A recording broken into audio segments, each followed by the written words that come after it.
안녕하십니까. 오늘도 일상기도회로 우리 하루를 시작하길 원합니다. 오늘 우리가 함께 나눌 말씀은 역대상 13장 1절에서 14절까지의 말씀입니다. 오늘 본문은 여러 의미가 있을 수 있겠지만 특별히 다윗이 이스라엘의 왕의 즉위한 후에 가장 먼저 한 일로 기록되어 있는 본문이라고 할 수 있습니다.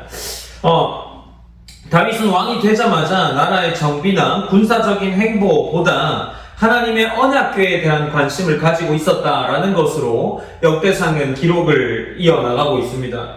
실제로 역사적으로는 이 사건이 왕이 된 시기에 있어서 조금 후에 일어난 일입니다. 그래서 사무엘서는 이 사건을 조금 나중의 기록으로 나타내고 있습니다. 하지만 역대기에서는 다윗이 하나님 중심의 왕이었다는 것을 강조하기 위해 왕의 즉위식 이후에 가장 먼저 등장하는 본문으로 하나님의 궤를 가져오고자 했던 다윗의 모습을 나타내고 있습니다. 다윗은 모든 지도자들과 백성들에게 말합니다. 13장 3절에서는 이렇게 기록하고 있습니다. 우리가 우리 하나님의 궤를 우리에게로 옮겨오자 사올 때에는 우리가 궤 앞에서 묻지 아니하였느니라 하매라고 기록합니다.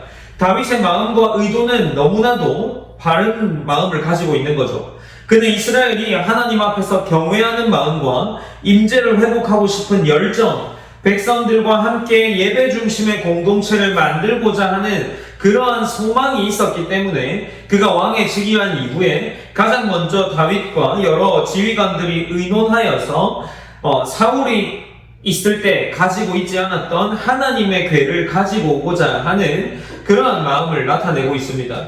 그래서 이것을 들은 대부분의 지도자들이 4절에서는 뭇 백성의 눈이 이 일을 좋게 여김으로 온 회중이 그대로 행하겠다 한지라 라고 이야기하면서 이스라엘 모든 백성이 이 일에 대해서 동의하고 있다라는 것을 보여주고 있는 거죠. 그래서 이제 다윗은 하나님의 궤를 이스라엘로 옮겨오고자 하는 겁니다. 근데 이 일에 있어서 문제가 발생을 하는 겁니다. 아마 다윗은 이것이 문제가 될 것이라고 생각조차 하지 않았을 겁니다. 다윗은 좋은 마음으로 하나님을 섬기고자 그리고 하나님이 이스라엘과 함께 동행한다는 것, 함께 한다는 것을 알고자 이 궤를 옮기려 한 거죠. 그런데 옮기는 도중에 문제가 발생을 합니다. 다윗은 어떻게 이 궤를 옮기려고 했을까요? 하나님의 궤를 옮기는 방법은 7절에 기록되어 있는데 6절과 7절에 기록되어 있는데 6절에서는 다윗이 온 이스라엘을 거느리고 바알라 곧 유다에 속한 기럇 여아림에 올라가서 여호와 하나님의 궤를 메어 오려 하니 이는 하나님께서 두 그룹 사이에 계심으로 그러한 이름으로 일컬음을 받았더라. 그리고 7절에서는 어떻게 옮깁니까? 하나님의 궤를 새 수레에 싣고 아비나답의 집에서 나오는데 우사와 아히오는 수레를 몰며 라고 기록을 하고 있습니다.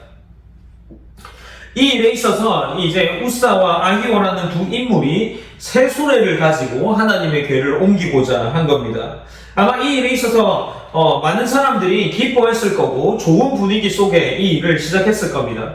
그러나 이때 문제가 발생을 하죠. 그 순간 어떤 문제가 발생을 하게 됩니까? 9절에서는 기돈의 타작마당에 이르러서는 소들이 뛰므로 우사가 손을 펴서 궤를 붙들었더니 라고 기록을 합니다. 어쩌면 이것은 굉장히 합당한 일이었다고 생각했을지 모르겠습니다. 우사가 소들이 뛰는 일로 말미암아 하나님의 궤가 떨어지는 것을 막기 위해서 그 하나님의 궤를 손으로 붙들었다라고 기록을 하고 있습니다. 그러나 이렇게 붙들었을 때에 어떻게 되었습니까? 10절에서는 우사가 손을 펴서 궤를 붙듦으로 말미암아 여호와께서 진노하사 치심에 그가 거기 하나님 앞에서 죽으니라 라고 기록을 합니다. 심지어 11절에서는 여호와께서 우사의 몸을 찢으셨으므로 라고 기록을 하는 거죠. 우사가 이 하나님의 궤를 붙드는 일로 인해서 죽음을 맞이하게 됩니다. 어쩌면 이것은 굉장히 충격적인 장면이죠. 하지만 왜 이렇게 하나님께서 이러한 우사를 죽이는 일을 만들면서까지 이러한 징계를 하셨을까요? 민수기 4장에 보면 하나님의 궤를 옮기는 방법에 대해서 기록하고 있는데 하나님께서 언약궤는 반드시 레위인 중 고핫 자손이 막대기를 꿰어 어깨에 메고 옮기게 해야 한다라는 기록을 하고 있습니다. 절대로 수레에 싣거나 손으로 만져서는 안 되는 것이었습니다. 그런데 다윗은 이 말씀을 제대로 알지 못하고 블레셋 사람들이 했던 방식으로 수레에 싣는 방식을 따라 한 거죠. 뜻은 좋았지만 그가 하고자 했던 방식이 하나님의 방식이 아니었던 겁니다. 하나님의 괴는 다윗의 원대로 이스라엘에 오지 못했습니다.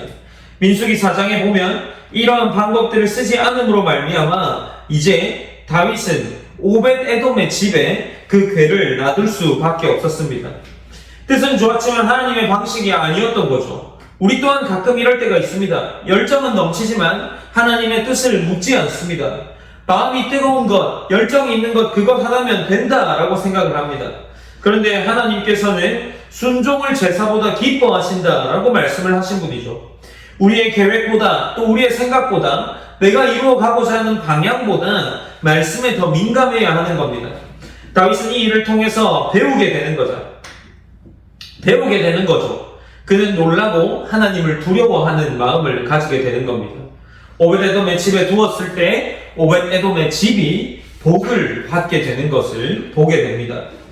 사랑하는 성도 여러분, 열정은 넘치는데 하나님의 뜻을 묻지 않을 때가 많이 있는 것 같습니다. 마음이 뜨겁지만 우리는 그 마음을 온전히 유지한 상태로 나아가는 것이 쉽지 않습니다. 우리의 방법대로만 하는 것이 우리는 더 옳은 방법처럼 보이기도 합니다. 우리의 계획보다 하나님의 말씀에 더 민감해야 한다는 사실을 오늘 본문이 보여주고 있습니다. 우리는 마음속에 좋은 뜻이 떠오를 때가 있습니다.